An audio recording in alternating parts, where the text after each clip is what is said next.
The third reason I would share that some people have left the faith or left the church is false prophecy that has really just was rampant in the last several years, and the propagation of false narratives.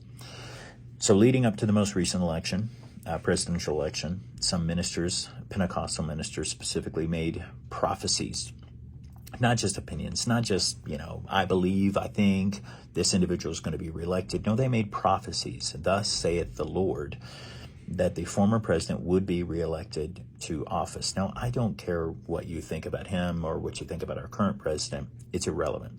My issue is the fact that ministers were using their pulpit and prophesying that the former president would be reelected.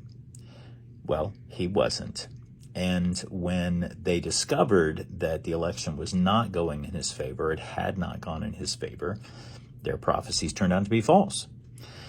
And instead of saying, you know what, I need to go back and I need to do a better job of really hearing the voice of the Lord, instead of saying what I want God to say, I need to discipline myself to really listen for the voice of the Lord and say what he says, not what I want him to say.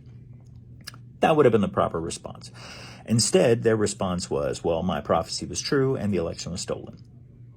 And they propagated that false narrative, their false prophecy, because they couldn't be wrong. They believed the Lord had said so. And so what happened was these pastors engaged in just this nonsense of propagating their own false prophecies because they couldn't, in the eyes of other people, be wrong. I watched a video of a pastor, and he said that, his prophecy was true. His prophecy that the former president would be reelected was true, even though the former president was not in office. He did not win. And so this pastor he doubled down.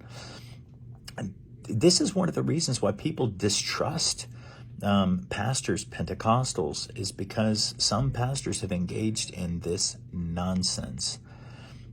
When you're wrong, admit you're wrong. And just say, hey, folks, I apologize. Sometimes I get it wrong. Sometimes I pray and I think I've heard from the Lord. I think I'm doing the right thing, but I might be wrong.